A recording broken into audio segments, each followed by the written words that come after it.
I'm a movie enthusiast with a taste for dark and thrilling stories. Today, we're diving into Marionette, a chilling Korean suspense film that's bound to make anyone think twice about dating again. The film opens with a haunting scene. A girl is tied to a chair, her hair disheveled, her gaze vacant. The muffled chatter of several men echoes through the room. Suddenly, the door creaks open, and a barefoot man steps out, holding a camera. He approaches the girl methodically, aiming the lens at her. Confused, she nervously asks what's going on, but the man smirks and remains silent. Instead, his attention shifts to the doorway behind him, where another head cautiously peeks out. Realizing something's terribly wrong, the girl starts trembling. Moments later, the door bursts open, revealing a group of masked men, their demeanor unsettling. They surround her, their words dripping with malice. The tension rises as the men close in, but then the cameraman unexpectedly intervenes, halting them. For a fleeting moment,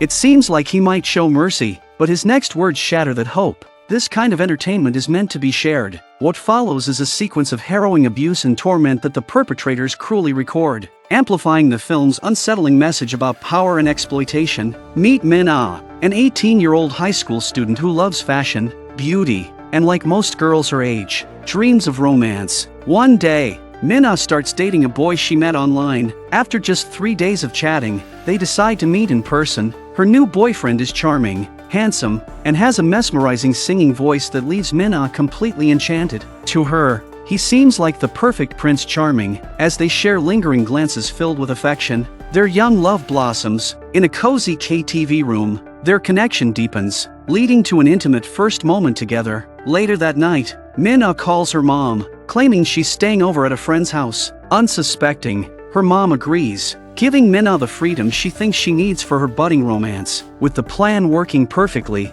her boyfriend playfully taps her forehead, his smile seemingly full of affection. Mina is swept away, blissfully unaware that her so-called Prince Charming is carefully setting a trap. Soon, her boyfriend hands her a drink, saying it will help her feel more awake. Mina trusted him completely, without a second thought. She took the drink and drank it down. When Mina woke up, she found herself tightly bound to a chair. From the shadows, several men wearing nylon masks emerged. It was in this horrifying moment that Mina realized her first love was nothing but a heartless manipulator. But by then, it was too late. He recorded everything, sending her the devastating footage later. Mina stared at the screen in disbelief, her heart shattering. At such a tender age, Mina faced unimaginable humiliation. Locked in a room by dozens of men, her first boyfriend cruelly recorded everything with his camera, turning her nightmare into a permanent scar. The scars on her wrists told the story of the torment she endured that night. Yet, despite her despair, she didn't dare make a sound. Her mother opened the door and saw Mina lying on the bed, assuming she was fast asleep. Quietly, she closed the door and left without suspecting a thing. But Mina was wide awake, tears streaming down her face. She couldn't bring herself to share the nightmare she had lived through. That sleepless night marked a turning point. The light in Mina's eyes had vanished. Desperate to escape her tormentor, she asked her mother if they could move away. Her mother, puzzled, asked why, but Mina avoided her gaze. Unable to answer, growing suspicious, her mother changed her tone, asking why she had been staying out so late recently. The weight of her trauma became unbearable, and for the first time, Mina snapped back at her mother. Her pain was raw and overwhelming. When her mother pressed further, Mina simply turned and walked away. That evening, on her way home from school, Mina couldn't shake the feeling that someone was following her. As she reached a quiet corner, her ex-boyfriend suddenly appeared, blocking her path. Panic set in as Mina took cautious steps backward, but he closed the distance, his presence growing more menacing. Terrified, she collapsed to the ground, tears streaming uncontrollably from her eyes. She begged him to let her go, promising she would never tell anyone about what had happened. But instead of showing mercy, he became even more twisted. As Mina desperately looked around for help, shadows stirred, and a group of men emerged from the darkness. Mina's terror reached its peak as she screamed, her voice raw with fear. Her ex-boyfriend, however, coldly blamed her. He then pulled out a bottle of liquid, shaking it as he had done before, and twisted off the cap, holding it out to Mina. He demanded she drink it, but he crouched down, his voice full of menace. "If you don't drink it," he warned, "I'll release the video online for everyone to see." Mina froze, the weight of his threat rendering her silent. She glanced at the bottle, her her heart sinking as she realized the impossibility of her situation. When she hesitated, he yanked her arm harshly and mocked her. "You're just a toy," he said coldly, "and I'm your master. You have no choice." As he set up a camera to record, Mina, defeated and powerless, took the bottle, though she knew all too well what awaited her. She forced herself to drink it. As her vision blurred and her strength faded, Mina succumbed to unconsciousness once more, her world slipping into darkness. When Mina regained consciousness, it was 3 a.m. She found herself abandoned on a park slide, discarded like trash after enduring unimaginable abuse. To make matters worse, her ex-boyfriend broke his promise. Not only did he release the photos he had taken, but he even sent them directly to Mina's mother. Her mother, upon seeing the images, was devastated. She broke down uncontrollably, unable to fathom how her young daughter could endure such unimaginable torment. Desperate for justice, she grabbed Detective Okukshul's hand, pleading for him to catch the culprits and bring them to justice. Moved by her anguish, Detective O vowed to handle the case discreetly, aiming to resolve it before the media frenzy could make things worse. It wasn't long before all the perpetrators were apprehended. However, the story leaked to the press, and unethical reporters ambushed Mina outside the police station. The shocking nature of the crime made headlines, amplifying Mina's distress. Lost and vulnerable, Mina leaned on her mother, who stayed by her side, offering comfort and reassurance. As the media storm grew, Mina and her mother decided to leave the city, starting a new chapter in a quieter place where they hoped to heal and rebuild their lives. 10 years have passed, but Mina still shudders whenever she recalls the events of a decade ago. In an effort to move on, she changed her name to Seorin and built a new life as a math teacher. She even found love again and was on the verge of getting married, believing she could finally live a normal life. But fate had other plans. One night, Seorin sat in the restroom, her expression filled with tension. She secretly sent her private photos to another man, hiding it from her fiancé. Late one night, after finishing work, Seorin returned to her office. She took a sip of coffee gifted by her students, only to pass out at her desk moments later. The next morning, she woke up feeling weak and disoriented. Her wrists bore red marks as if they had been bound. Her arms ached, and her jacket had been removed. Staring at the marks on her wrists, Seorin was overcome with dread. She tried to piece together what had happened the night before but couldn't remember. Then her phone buzzed with a message. The text was vulgar and laced with harassment. Shocked,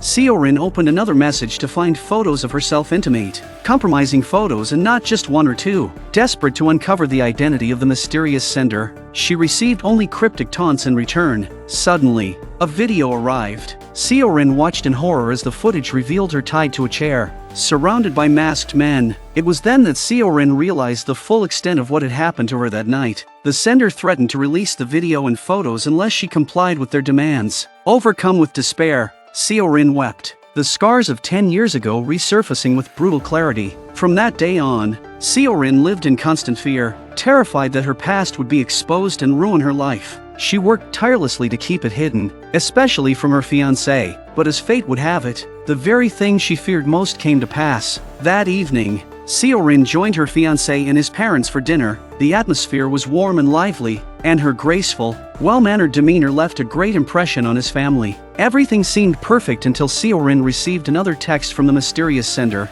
The message asked her to reveal the color of the dress she was wearing that night. Panic surged through her, but she forced herself to stay calm, not wanting her fiancé's family to suspect anything. When Seorin didn't respond, the mysterious person escalated. They sent a text directly to her fiancé's father, the older man, assuming it was a random spam message. Casually read it aloud, but when the words "want to see a high school teacher's private videos" came out, Seorin's face turned pale. She knew it was a warning. If she didn't comply, she couldn't imagine the consequences. Feeling trapped, Seorin excused herself and rushed to the restroom. There, she reluctantly took a photo of herself, as instructed, and sent it to the mysterious sender. That night, Seorin was overcome with dread, unable to sleep as anxiety consumed her. The mysterious sender sent her another message. The sender ordered her to meet them in the school's storage room, claiming they had a special gift prepared just for her. The next day, Seorin followed the instructions and went to the storage room. What awaited her was a bottle of that same familiar,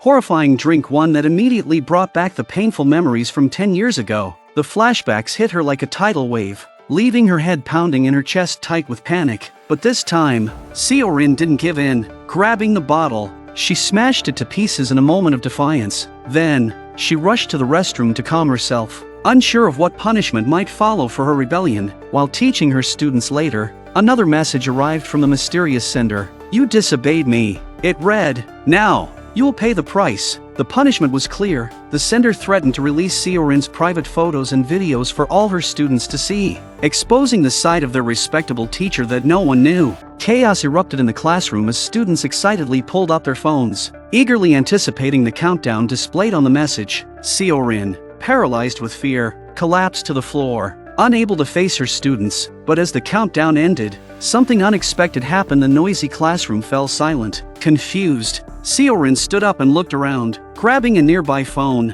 she saw that the explicit photos displayed weren't hers but belonged to one of her students, Se-young. As Se-young ran out of the classroom, Seorin realized she wasn't the only one being tormented by the mysterious sender. Later, Seorin found Se-young and urged her to report what had happened to the police. But Se-young, unwilling to escalate the situation, decided to endure the pain in silence. In their conversation, Se-young revealed a vital clue. A year ago, she had fallen for the class president, a boy from a wealthy family. Trusting him completely, she followed him to his home, where he coaxed her into a relationship. But not long after, Se-young discovered the boy's dark secret. On his computer, she found countless explicit photos and videos of other women, hers included. The realization hit her hard. The charming and refined boy she admired was, in truth, a predator with a hidden obsession for secretly recording women. Afraid to confront him due to his family's influence, Se-young stayed silent, living in fear under his threats and manipulation.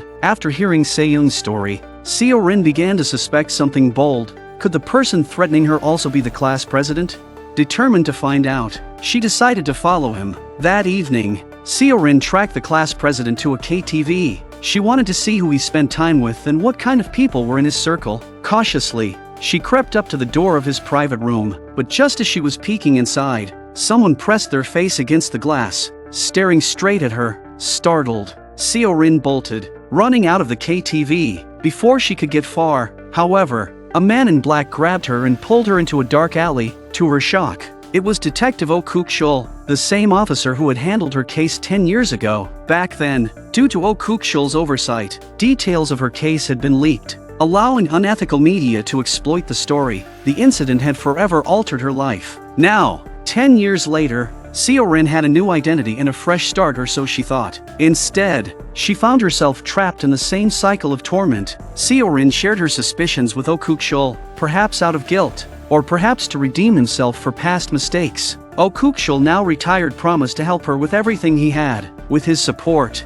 Seorin felt emboldened. She resolved to fight back, determined to bring down the sinister forces preying on others. But then, disaster struck. Seorin received a video on her phone. It showed Se-young bound and terrified, accompanied by a chilling message: "If you want to save her, follow my instructions." Seorin stared at the screen in horror, overwhelmed and unsure of what to do. Then, her gaze fell on the razor blade lying on the table. After a moment of hesitation, she sent a message to Oh Kuk-shul, then drove alone to the address she had been given. The location was an abandoned factory, desolate and eerie. As she stepped inside, the atmosphere sent chills down her spine, but Se-young was nowhere to be found. Instead, directly in front of her was a bottle of that all-too-familiar drink, ominously placed as if waiting for her. Realizing she had no other choice if she wanted to save Se-young, Seorin didn't hesitate. As expected, when Seorin woke up, she found herself surrounded by masked men and women. Among them was the class president, but to her surprise, he wasn't the mastermind, just a puppet being manipulated. Suddenly, Seorin heard Se-young's cries for help in the distance. Bound and helpless, Seorin begged the group to let Se-young go, but as the crowd parted, a masked figure confidently stepped forward. Seorin froze as the figure removed their mask. It was Se-young herself. It was then that Seorin realized everything had been an elaborate trap set by Se-young. The goal? To satisfy their twisted desires by filming and photographing their victims, then selling the material online for profit. This group of teens had no regard for the damage they caused, blinded by greed and immaturity. Yet, even Se-young was just an executor, leaving the question, who was the real mastermind behind it all? Seorin tried to reason with them, urging them to stop before it was too late. But instead of listening, the group raised their phones, preparing to live stream Seorin's humiliation. At that crucial moment, Oh Kuk-shul burst onto the scene. Like a hero, he charged in, determined to teach the group a lesson. However, he was quickly overpowered and forced to kneel shirtless as the teens humiliated him, but Oh Kukshul had come prepared. Before arriving, he had already called the police. Hearing the wail of approaching sirens, the teens panicked and fled. Seorin, meanwhile, used the razor blade she had hidden earlier to cut her bindings and free herself. She chased down Seyoung, tackled her to the ground, and delivered a flurry of well-deserved slaps. Under Seorin's relentless resolve, Seyoung surrendered, and the rest of the group was apprehended, but the real mastermind wasn't among them. Then, Seyoung's phone buzzed with a message. It was from the mysterious sender. Using the message's location data, the police tracked them to a house. Seorin and Oh Kukshul arrived at the house and cautiously entered. Inside, they found a trembling young boy. Seorin approached him gently, trying to calm him down, but the boy only grew more anxious, backing away in fear. Oh Kukshul's eyes scanned the room, landing on a wall full of awards and the obscene images displayed on a nearby computer. He seemed to realize something. Pulling out his phone, he called the mysterious number. As the ringtone filled the room, Seorin turned toward the boy. To her disbelief, the phone in his hand was ringing. The mastermind who had ruined half her life was just a child. The boy sobbed uncontrollably, not out of guilt, but out of fear. His actions, driven by curiosity and a sense of mischief, had caused irreparable harm, though he had no grasp of the consequences. In the end, the boy, being a minor, received only a light reprimand. Though everyone involved felt frustrated by the outcome, they had no choice but to accept it. In the final scene, Oh Kukshul handed Seorin a gift box. Inside was the pair of glasses she had worn 10 years ago. The case had finally been closed, and Oh Kukshul had redeemed himself for his past mistakes. Through the glasses, he reminded Seorin that even in the darkest moments, there is always hope and light ahead. The film ends with Seorin standing tall, ready to face life with newfound strength.